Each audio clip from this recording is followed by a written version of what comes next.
I guess I will share my thoughts on the whole 2.8 thing.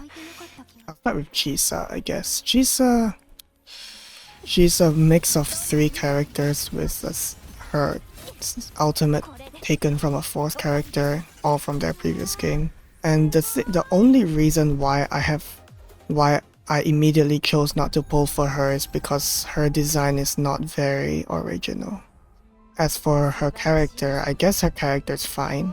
As for the quest, the story itself is short, like 3 hours short, but it's fine. When I came across like her first letter, I pretty much immediately knew where the story was going to go. Like, oh, so she's sacrificing herself so that Chisa and Rover can finish where she left off. That's simple enough. And then the premise of the story is like 1.1 with Mount Firmament, but different. It's okay. I think the story is good enough. It's not bad, it's not spectacular, it's in the middle. But what I really don't like about this patch is the map itself, the explorable open world. Usually it would be everything, right? Usually it would be like everything.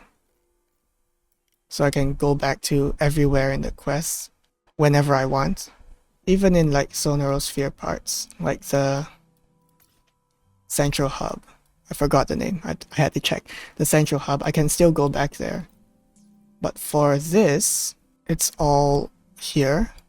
And if I want to visit the other parts of the city, I'll have to go back to this event. Which is fine, this event is permanent, right? This event is permanent, it's fine. But all of this other event stuff, all of the other parts of the city, they're all stuck in this event.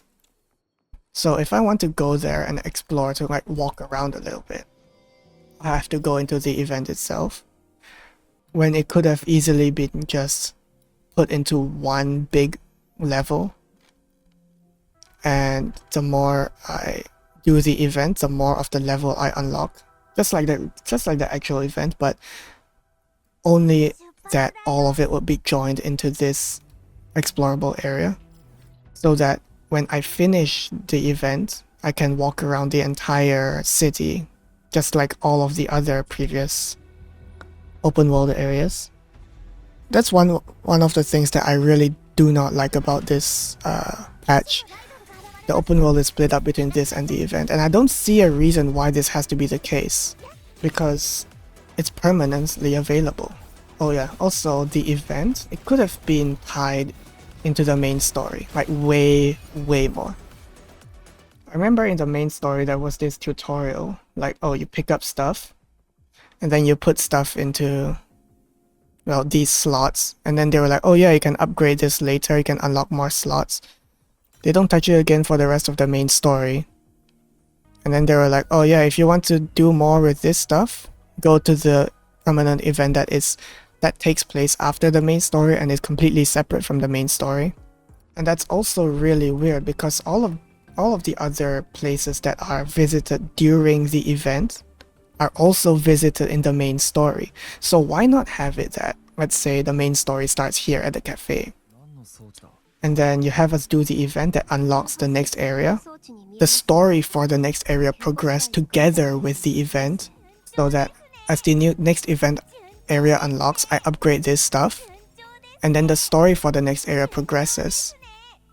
And then as I continue this event, alongside this event, the main story continues until we reach the Neon Tower, where the main story concludes, so that this event and the main story can finish at the same time.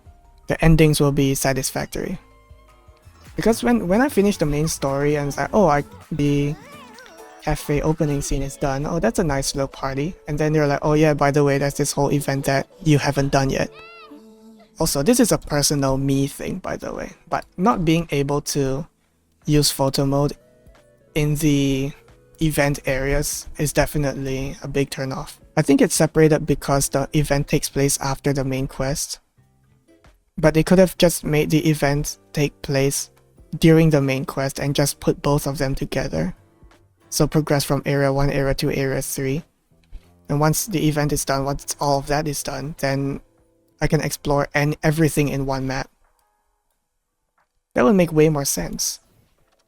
Also, this thing, it disrupts the scenery. Like they use the portal thing to allow players to access 2.8. And then they just had to put this really jarring thing in the middle of the whole junction, which not only spoils the scenery, but calls into question. If you're going to open a rift from inside the sonar sphere to somewhere else, I guess that's fine, but this is a really contrived and really jarring and sudden way to link 2.8 to 3.0. This could have easily been done outside in the Black Shores environment, like one portal to Honami City, and then beside that you have the portal to Star Torch Academy. So they're just part of the Black Shores environment instead of just slamming this down here. I think the two main standouts are Chisa and Nami Pawns. I think the Nami Pawns are designed really well. They have this coffee latte art motif on them. And earlier I said, I think it was towards the end of the main story, a little bit before they went to the tower to break the cycle. I was like, oh, what if Nami Pawn went outside and Abby talked to Nami Pawn, and there would be this really nice dynamic. And right after the main quest, they were like, oh yeah, Abby talks to Nami Pawn and they have a really nice dynamic. I really liked that exchange. They did the characters very well, they did the environment really well, except for that little fucking portal that breaks everything. The event is well made.